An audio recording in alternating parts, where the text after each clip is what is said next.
Pope Francis, the leader of the Catholic Church, died on April 21, 2025. He was 88 years old. The Pope passed away peacefully in his residence at the Vatican, Casa Santa Marta. The Vatican announced that Pope Francis died from heart failure. He had been very sick in the days leading up to his death. Pope Francis had a history of health problems. He had surgery on his colon in 2021. Pope Francis also suffered from problems with his lungs and heart. The Pope's death has brought sadness to Catholics around the world. Millions saw him as a symbol of hope and compassion. Despite his illness and visible frailty, Pope Francis made a final, courageous public appearance on Easter Sunday, April 20, 2025. The world watched as he gathered his remaining strength to fulfill his duties, even as his health was rapidly declining. This appearance took place just one day before his passing, making it a profoundly moving moment for Catholics and people of all faiths around the globe. He appeared at the Vatican, in the heart of St. Peter's Square, a place that had witnessed so many of his most significant moments as pontiff. Thousands of faithful and visitors from around the world had gathered, filling the square with a sense of anticipation, reverence, and deep emotion.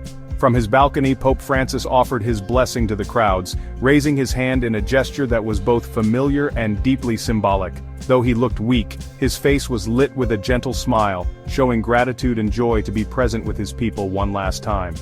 Because of his frailty, Archbishop Diego Ravelli read the Pope's traditional Urbi et Orbi message on his behalf, a rare but necessary gesture.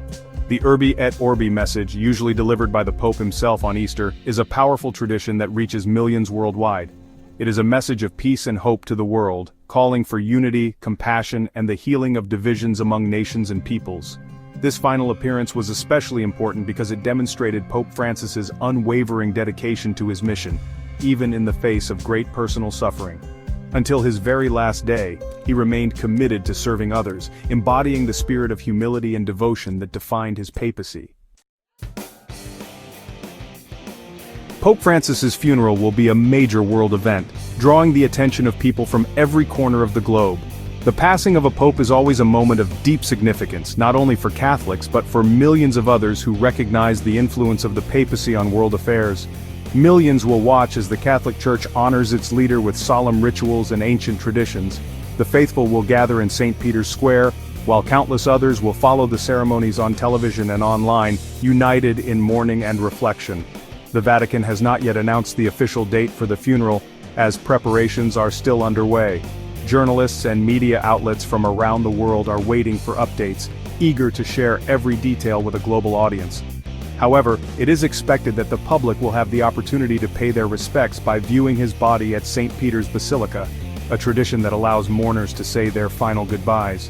This period of public viewing will likely take place in the days leading up to the funeral, with thousands lining up from early morning to late at night to honor the late Pope.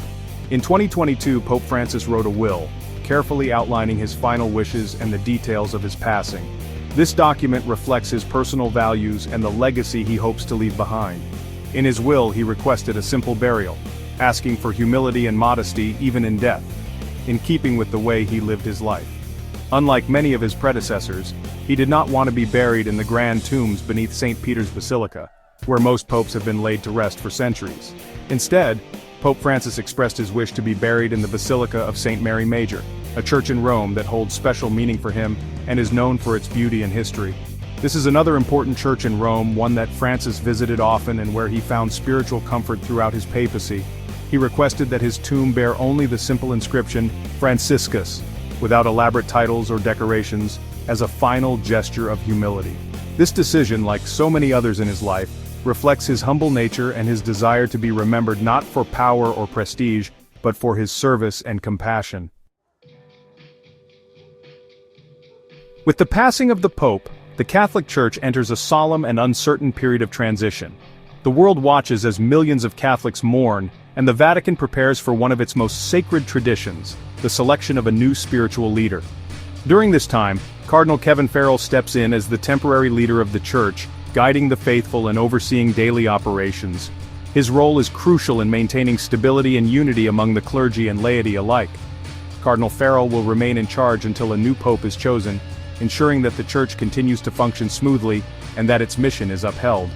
The process of selecting a new pope is steeped in tradition, and is expected to take several weeks, as careful deliberation and prayer are essential. Cardinals from around the world will travel to the Vatican, gathering together in a spirit of unity and purpose. This gathering is known as a conclave, a centuries-old tradition where the cardinals are secluded from the outside world to focus solely on their sacred task. Inside the Sistine Chapel, the cardinals will pray for guidance and engage in deep discussions, seeking wisdom to choose the next pope who will lead the church into the future. The cardinals cast their votes in secret ballots, repeating the process as many times as necessary until one man receives a 2/3 majority, a sign of consensus and unity. When a decision is finally reached, white smoke will rise from the Sistine Chapel chimney, signaling to the world that a new pope has been elected and a new chapter begins. Pope Francis, the previous pontiff, was beloved for his compassion, his focus on the poor, and his tireless calls for peace and justice across the globe. The next pope will inherit these responsibilities, tasked with continuing Francis's legacy and guiding the church through the challenges and hopes of a new era.